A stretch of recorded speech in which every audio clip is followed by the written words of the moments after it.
We'll get started with today's session. To catch up with my notes here.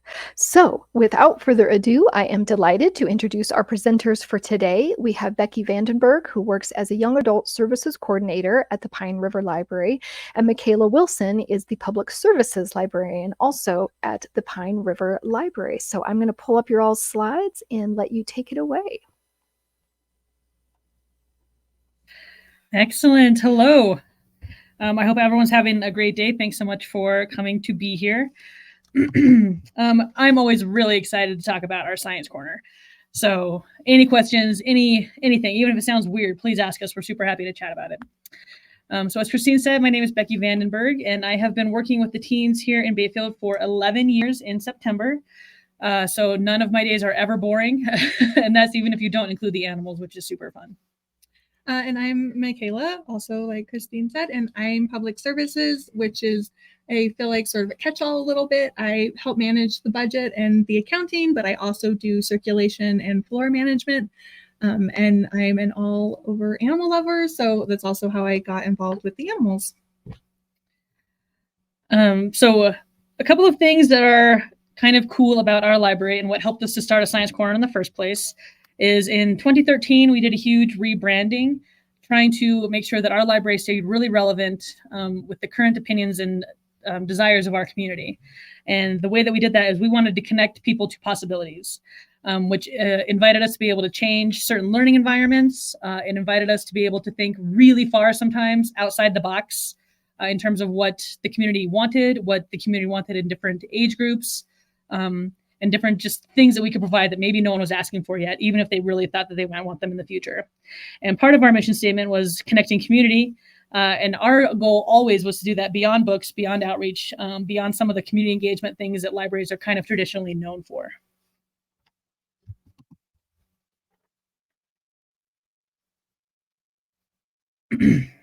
In 2016, we decided one of the things that our community needed and probably didn't have access to was a whole bunch of science and learning opportunities in Bayfield. These rural youth out here are very much cut off from our nearest city, which is Durango, which is only about 20 miles away, but there is no public transportation. There's no bus system. I think we do now have a road runner transit, but it goes between Bayfield, Durango, and Ignacio, and it only runs like every 12 hours. So if you were going to not be able to get to the Lego camp in Durango, you just didn't get to participate in that sort of thing. So I brainstormed with our director at the time and about 50 outside partners that were still local in our community to bring 5 days a week of after school STEAM training, STEAM programming for teenagers, which was a huge endeavor. But it allowed us to do things in Bayfield for free for these teens, like Lego League, like creating rocket ships. There were so many different things that we did, and we culminated the entire year of STEAM into a STEAM fair that we did for our final like summer reading like event, because we did it from December all the way through the summer. And it was huge. It was tremendous, and it really let so many different people in Bayfield see the library in a different kind of light. And especially some of our youth. So what's kind of weird about Bayfield and where our library is situated is we are right in between the three biggest schools. So the high school, the middle school, and the intermediate school, which is grades 3 through 5, are all within 5 minutes of walking distance from the library. So once we had done this huge kickoff and done all these after school programs, we realized that we had a bunch of people coming here expecting to learn things in science, expecting to interact in bigger and newer ways than we were prepared for.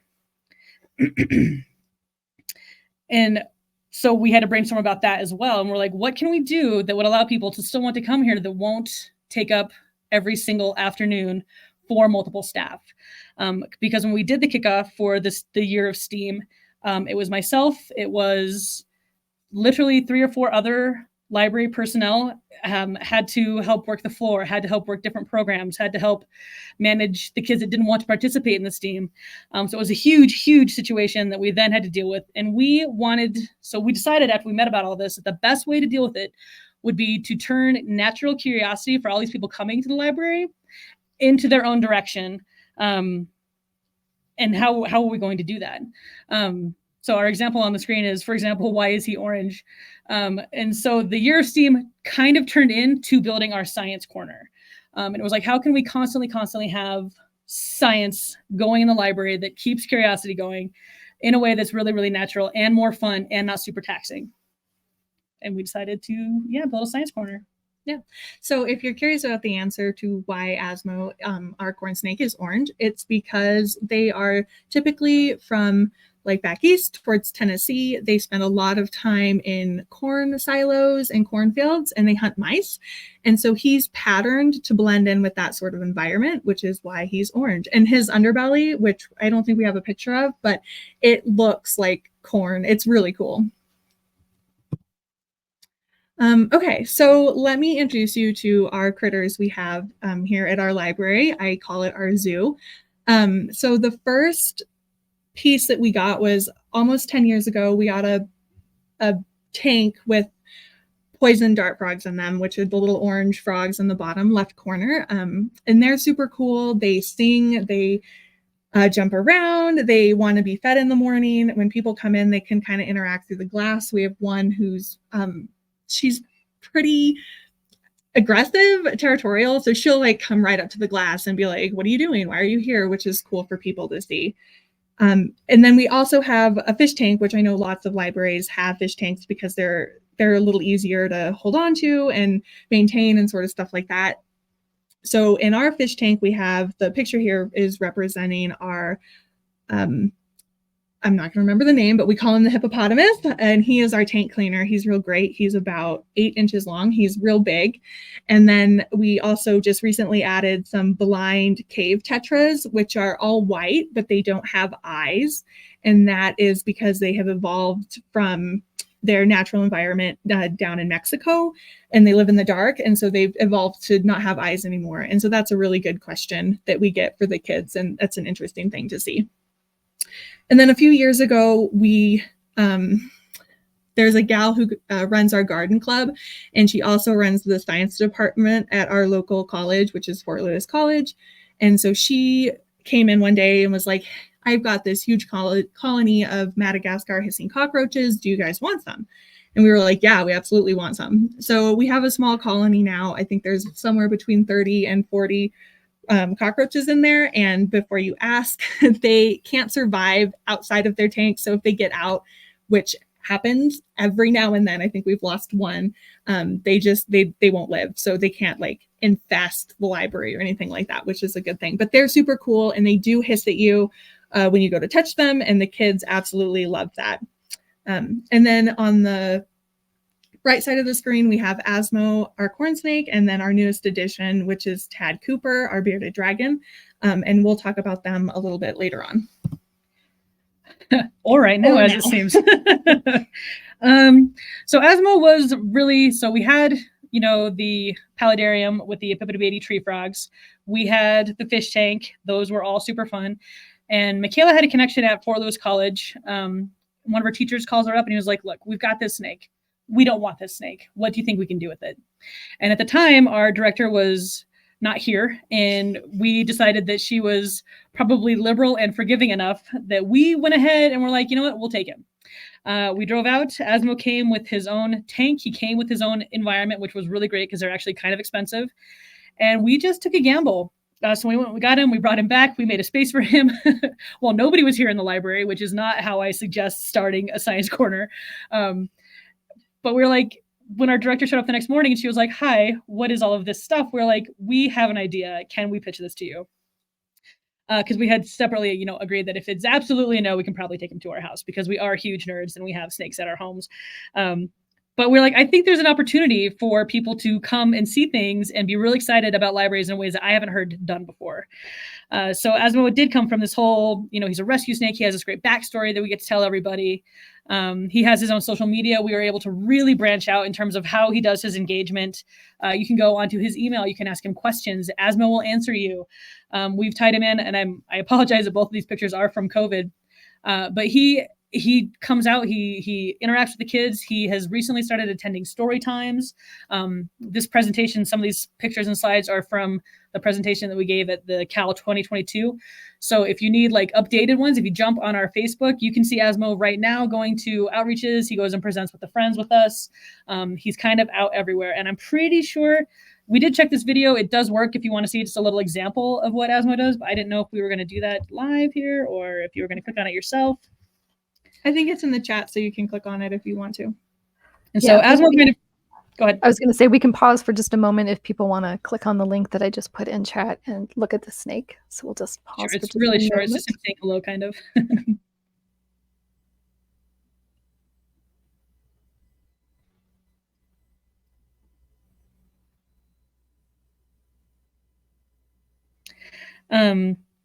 So if you clicked on it or not, I guess I can't actually tell, but that's a small sampling. And if you jump on, yeah, his Instagram's got it, our Facebook, every Wednesday there's a Science Corner post. Because what the community told us when we brought in Asmo was that they wanted more. So after we brought in Asmo, we were really sort of looking at other ways that we could have self-directed, interactive programs that we didn't have to build into the schedule and have staff for all the time, like every Wednesday and stuff like that, just to see what we could do. And so we have a lot of everyday interactions that everyone on the desk knows how to answer and things like that. So like, I don't know how many times a day I see kids run in the front door and their first thing is, I want to see the snake, or I want to say hi to Asmo. And then just this summer, since we've added Tad Cooper, we have heard, like, is he a real dragon? Like, when does he eat? Like, stuff like that. And he's right across the sort of corridor that's the Science Corner now. And so he's right across from Asmo, so they can see Asmo and Tad Cooper, and they're right there, and it's great. And it's right on your way into the children's area. So it's everyone's first stop when they come into the library, pretty much. So one summer, I think the summer reading theme was Tails and Tales. We had lots of animal stuff going on. We decided to do to hatch eggs, which I believe Anythink has done as well. And so we had it all set up so people could come in. You could see the stages of egg development just on a form. And then the eggs were there in the incubator, controlled there. And of course, we had how many days and all of that. We kept updating our social media as the process went on. One of the pictures is there. You can see the chick developing in the egg there. We checked them every week, I think. And took pictures and kept that all up to date. And then when they were hatching, we got a video of that, which we were able to sort of speed up and then post on the internet, on our social media as well, which was really, really cool. And then after they all hatched, the chicks lived in my office so they could be warm and in a safe environment. And then I just had that really open so that if somebody came in and wanted to see them, they could just come on back to my office and they could have that sort of safe interaction with chicks, which are very delicate, but then everyone could still interact with them that way. And then after that, of course, they had to go to some home. Lucky enough for the library, I have chickens already at my house. So they just came home with me and integrated into my already existing flock, which was good for me. So along with all of that, we also developed the Exploration Station, which is another interactive display that's science-based that we do every 2 months or 6 times a year, however that sort of works out on the calendar. And we do different topics. And then within that topic, we have a couple of different examples and then books for people to check out or sheets to take home for experiments, things like that. So one of the first ones we did was the ocean. And we had it so that the kids could come up and there was a tide pool with little rubber creatures and sand and water and stuff like that. And then next to that, we had a tub that was just full of sand that we put shells in so they could dig for shells, sort of like on the beach. And this is all luckily enough right next to the desk. So it was easy to monitor. We just asked everyone who had a floor shift, just please keep your eye on it during your shift.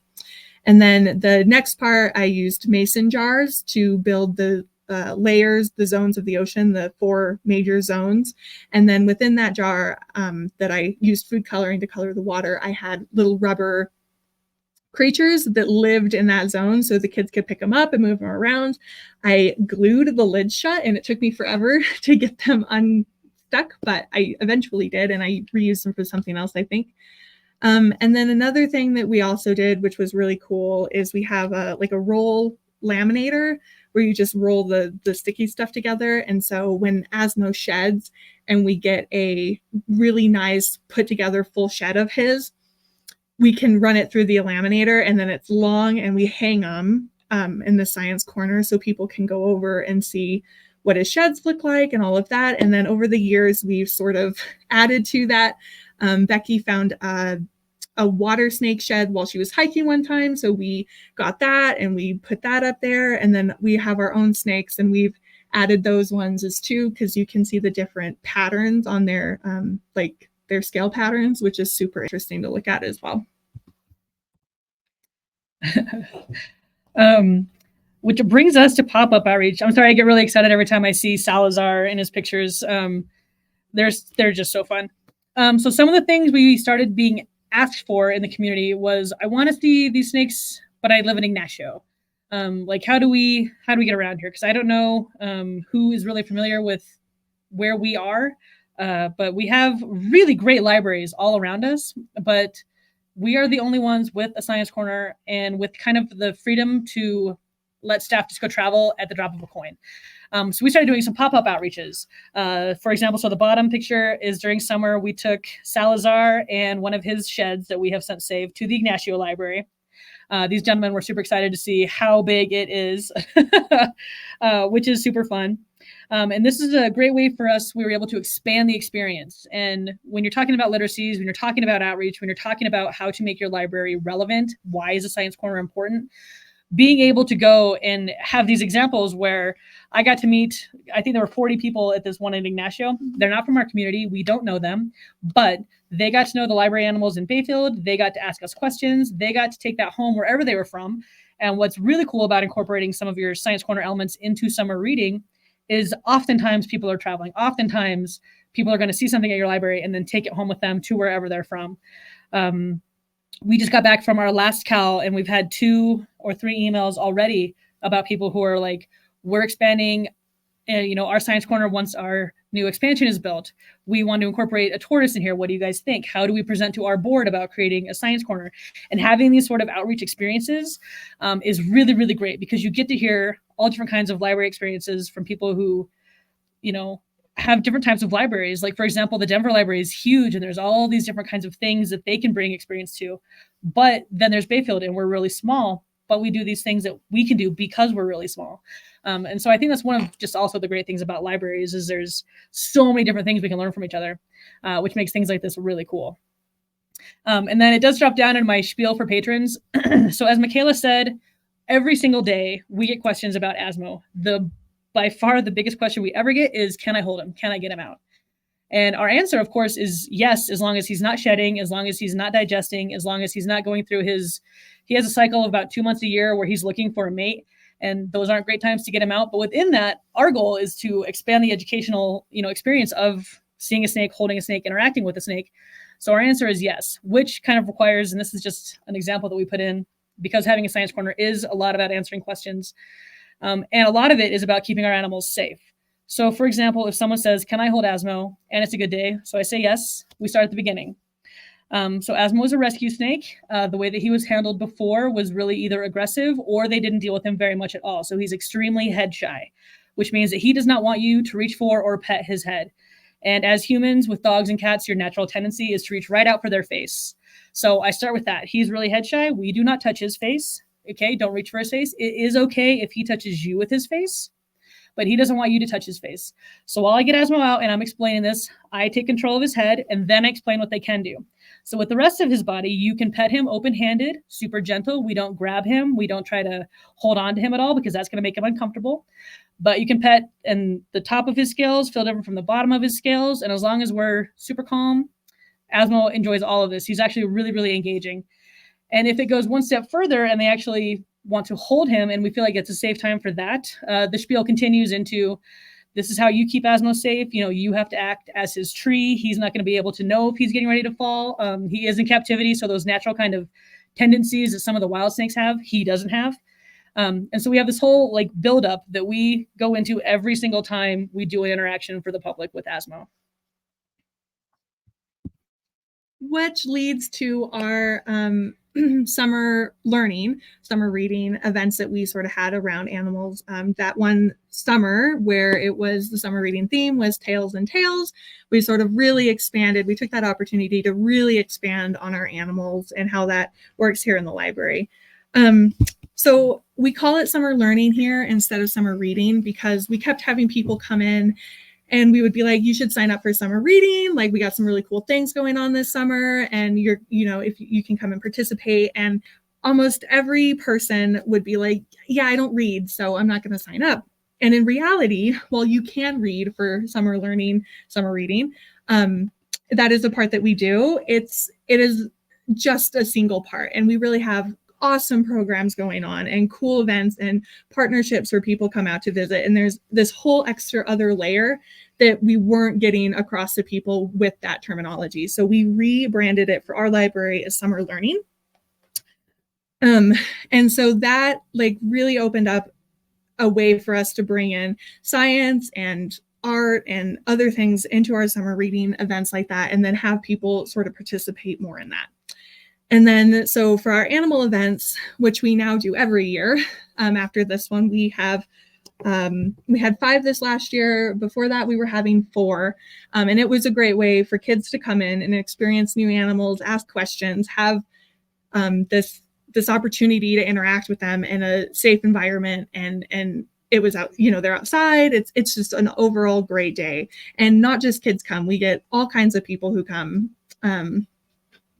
across the board. So it's really, really cool.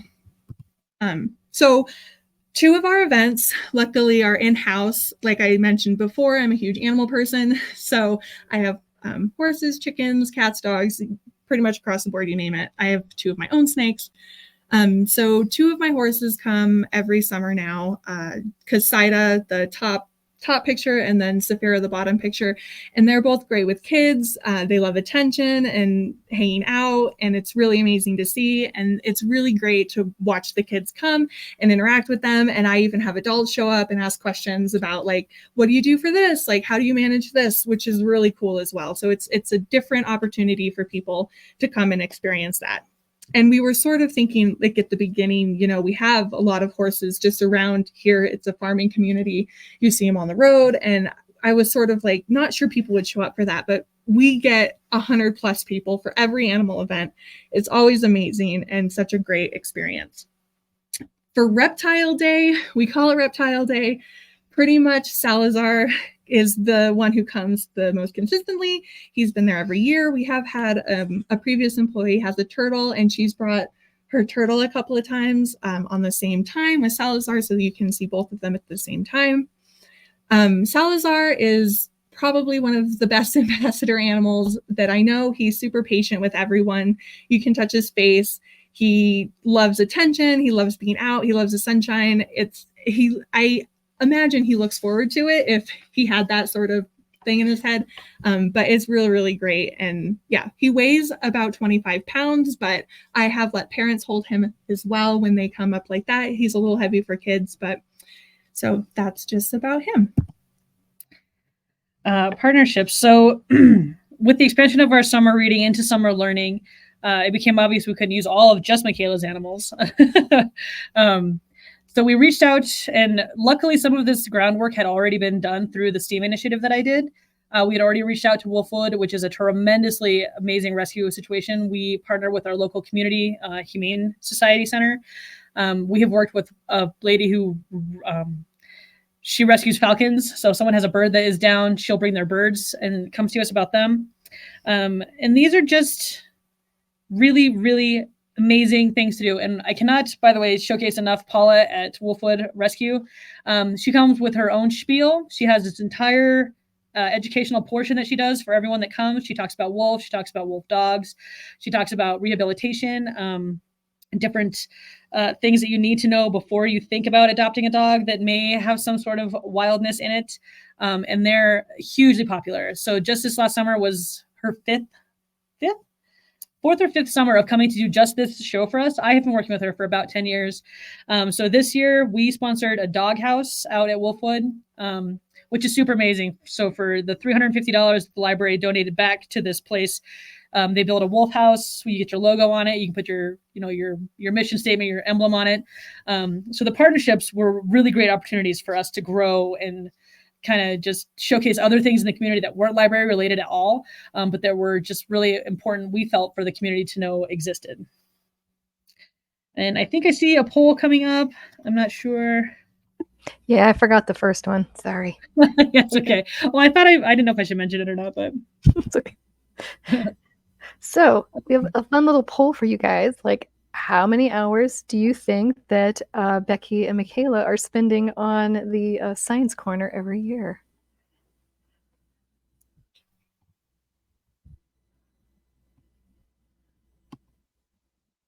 Oh, see, now it's neck and neck. It's between 20 hours and 75 hours. all right.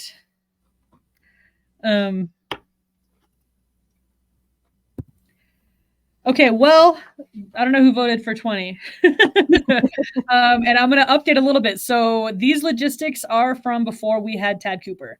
So before we had Tad Cooper, it was about 64 hours a year.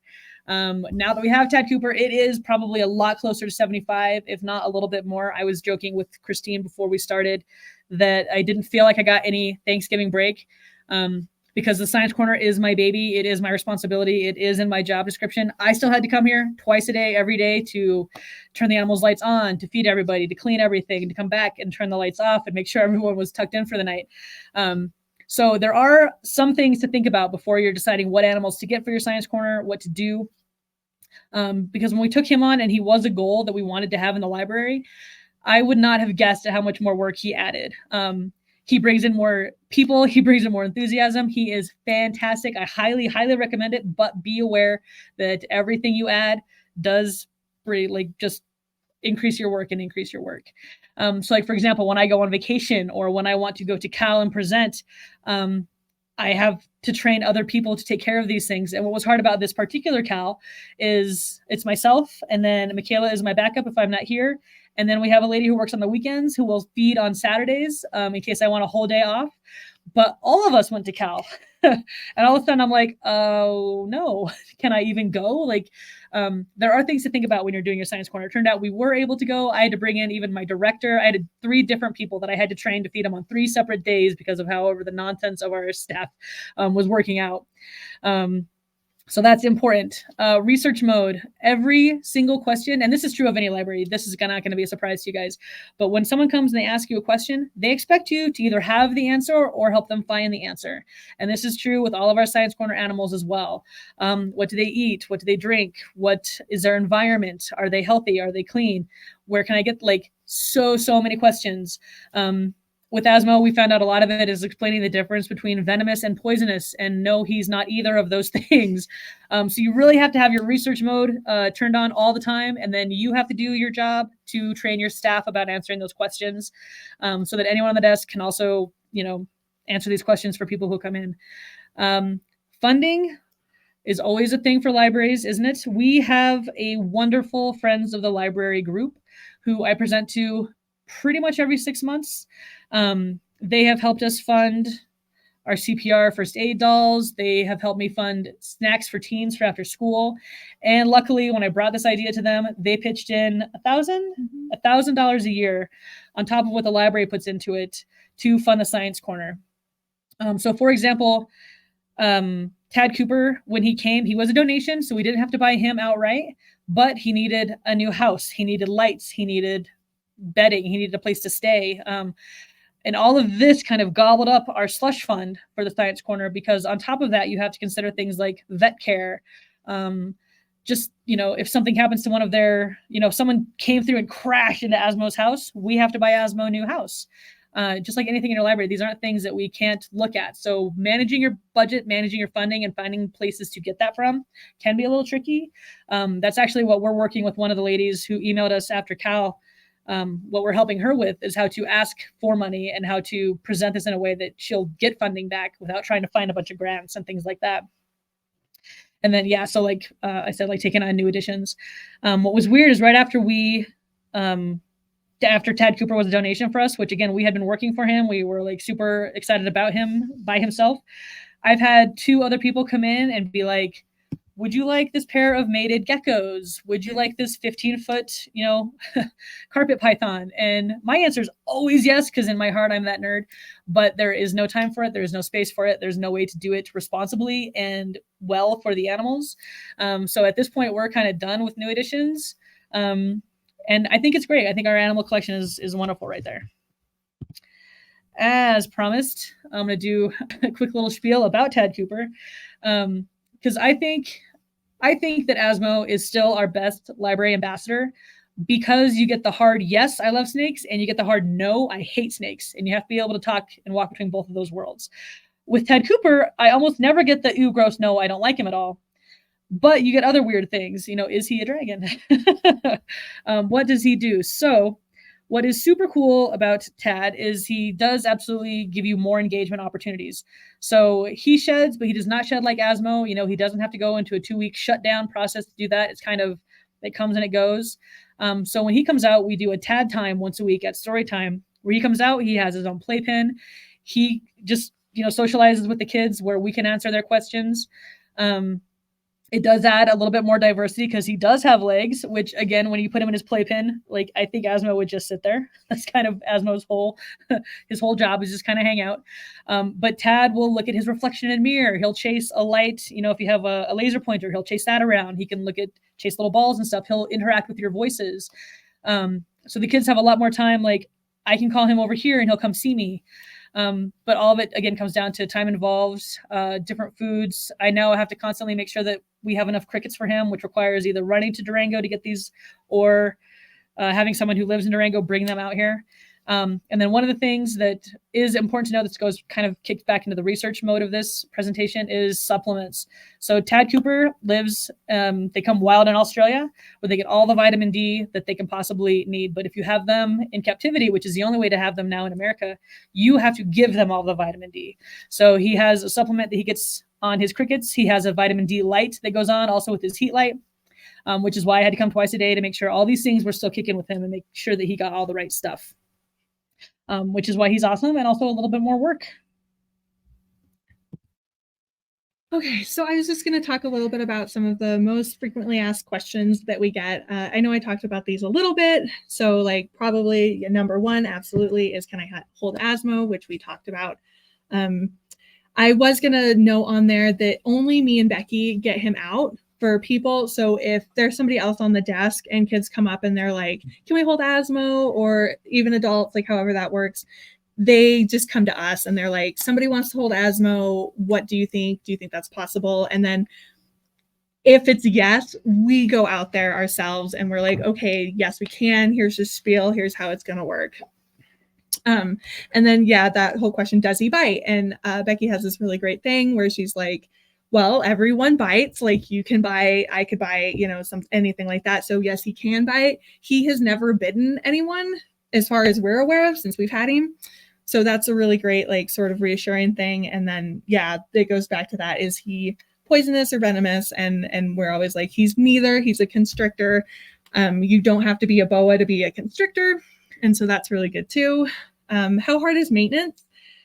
It really depends on maintenance. There is the daily maintenance that Becky does every day where she comes in, she sprays them, she feeds them, she makes sure their enclosures are clean, stuff like that. The frog tank gets overgrown, and so we spend probably every other month a good 45 minutes to an hour trimming it back, cleaning off the glass in the back corner, making sure all the plants are good. So there's that. The fish tank, same thing. I changed the filter once a month, and then we got it's a sunlight like light bulb, the filter that filters the water through and cleans it, that I turn on Mondays and off on Wednesdays to keep the water clear and fresh in there. So there's that piece. And then anything that grows in the tank with algae or anything like that. And then Asmo and the cockroaches live on a substrate that we change probably every 3 months or so, like, because you can clean it out, but eventually it just sort of gets old and you got to clean it out and give them new stuff. So we do that as well. And then Tad Cooper lives on it's like a mat basically, and we have 2 of those that Becky changes out every other week-ish or so, depending on how dirty it gets and if it needs cleaned. And then we always get the how long do they live, which is, always a really good question. Asthma, for example, corn snakes can live up to 25 years in captivity, which is cool. And then, so another one of the things that we have too is in our fish tank, we have a red-tailed shark, and his name is Leroy. And this is like a really interesting thing, and this ties into how long do they live. Fish are super fish. And I say that because, you can have a fish that lives a couple of years and does great. And then for whatever reason, they just sort of pass on, which is a reality. And so we got this red-tailed shark, named him Leroy, put him on the website. We had social media about him, super cool. We had him for about 3 years, I think. It was really great. Kids would come in and want to see him. And then Leroy left us. So we had to make that decision about what we would do. And lucky for us, this was easy to do, is we just went in and we bought a new red-tailed shark and put him in there and was like, Leroy's still here. It's all good. And so he's Leroy too. I call him Leroy too. But if something were to happen to like Asmo or Tad Cooper, that would be a whole different conversation, what that would really look like. Last 2 questions. Yes, the cockroaches really hiss. And real quick, can I hold a frog? The answer is no, just because we have toxins on our skins that can make them really sick. So yeah, there you guys go. Frequently asked questions. So what questions might you have?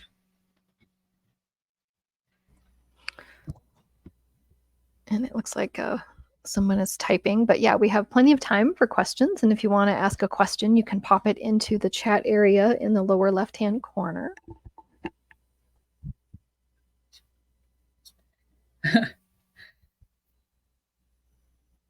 We're trying to think of things that have come up since we put this presentation together. And I think one of them is, why is that cockroach white? I was just thinking that. I was like, is that a slug? What is that? Well, so I just posted about this yesterday on our Science Corner Wednesday. When they molt, they come out entirely without pigment. So you'll see their little weird skin carcass kind of hanging out behind them, and then they'll be glistening and shiny and beautiful. And then they do color up in the next little bit of time. Waffles. Yeah, so Becky is asking that they also have a bearded dragon, but the director does not want him to be out of his cage during library hours. How do you handle staff who aren't comfortable with patrons handling the animals? That is an excellent question. That is an excellent question. So I guess, how do you handle staff who aren't comfortable with patrons handling the animals? I guess this comes down to who is in charge of your Science Corner. So there's a reason that only Michaela and I deal with any of the animals. And it's mostly because, as with anything that is living, there needs to be one person that they're going to for answers mostly. So it doesn't matter if Michael doesn't want to deal with any of the animals. It doesn't matter if Liz would love to get Asmo out. We can't have these kind of variances in what staff would do. It is, bottom line is just me and Michaela. And that's how it has to work out. So if they're uncomfortable with it, I would say they would never even have to deal with it. It shouldn't even be really a question of them dealing with it.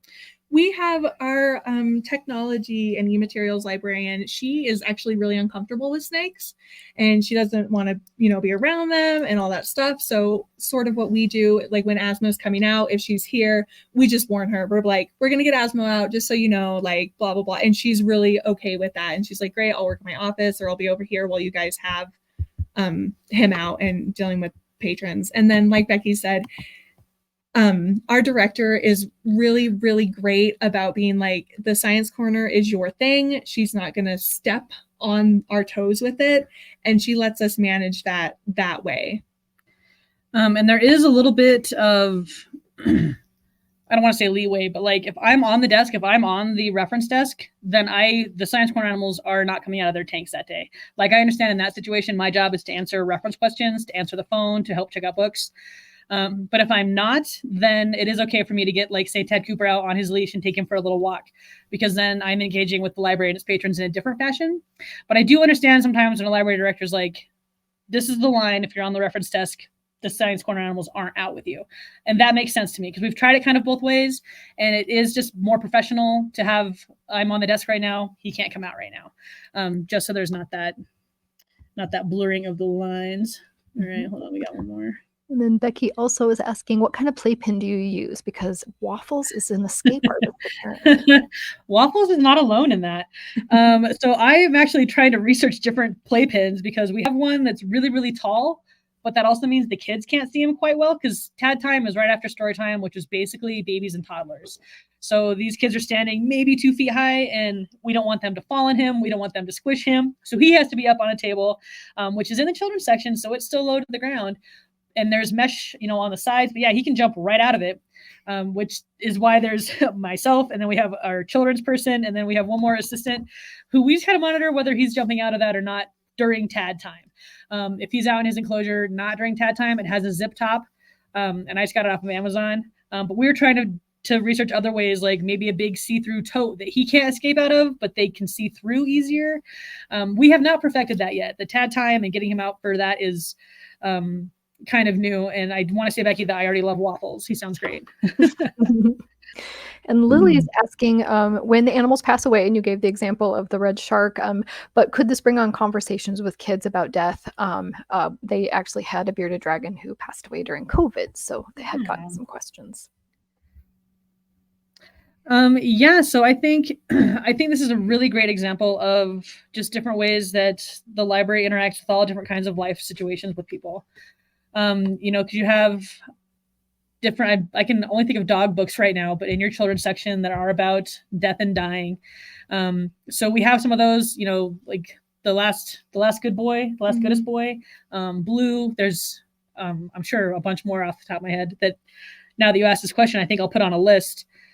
Because if, we came to work tomorrow and Asmo had passed on, we would have to acknowledge that to the community. We would have to have, I don't know if we would have like a ceremony or something, but it would be a big deal. We would also get a new snake. We would incorporate a new snake into the Science Corner. But I would have maybe a reading list ready. This is really difficult for all of us. We're all really sad right now. It would go on his social media. And then we would just have, if you're having a hard time with, Asmo's passing, here are some things that you can maybe look at or read through to get through it.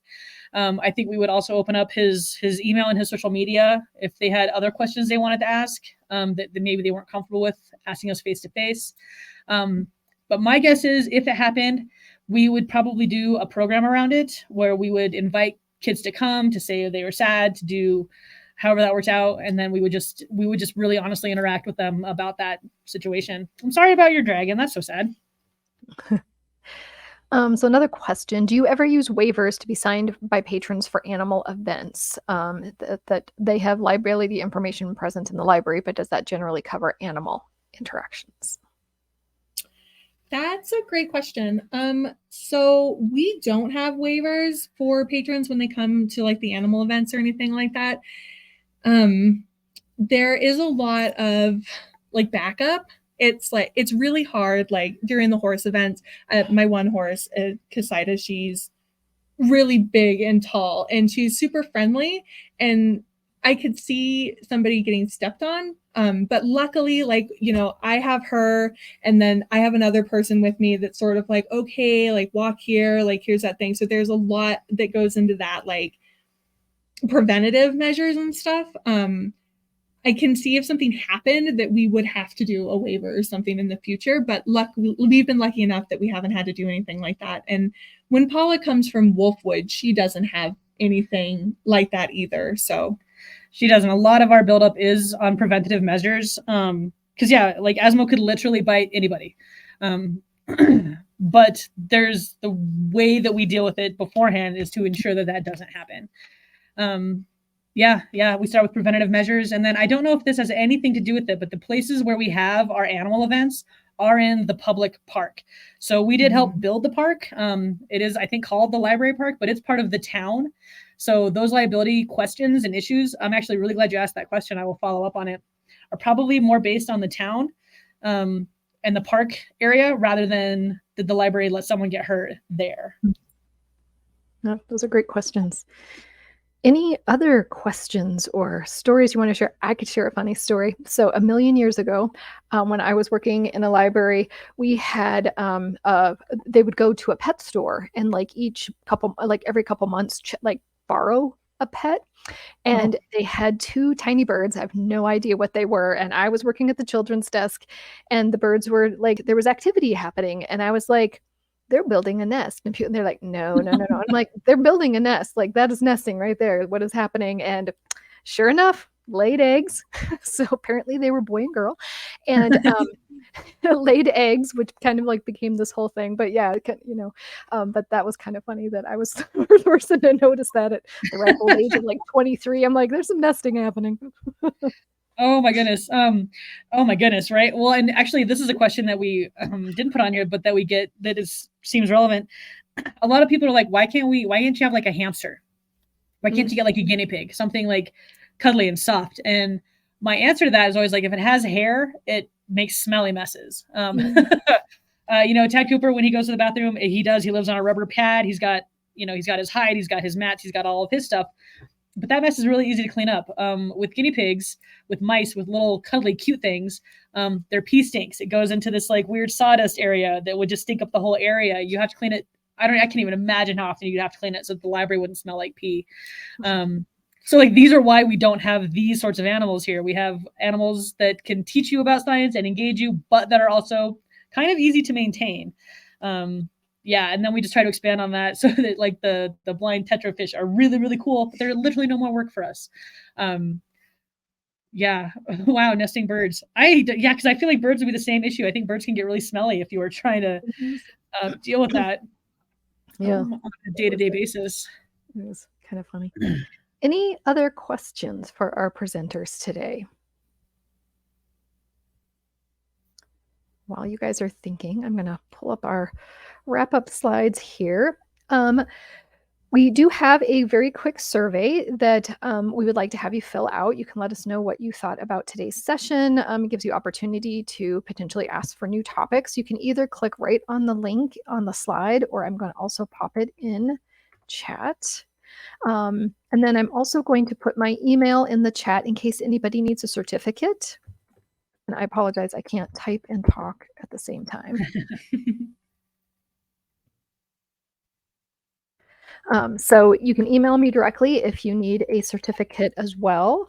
And we have our next CSL in session is going to be on Thursday, December 7th at noon Colorado time. And we are going to talk about playing well with others at work. It's all about research on the benefits of play at work. We thought that would be a fun as we lead into the holiday session. So if there are no other questions, and I'm just looking at the chat, it doesn't look like they are. I want to very much thank both Becky and Michaela. We actually had this session scheduled for August, July, I've lost track. I think it was, yeah.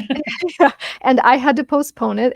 So I was really glad that we were able to get them rescheduled and that they could share all about their science corners and the wonderful animals. I learned a lot today that they have at their library and all of the great programming that they're doing. So, and I want to thank everybody for attending and our captioner for providing us with captions for today.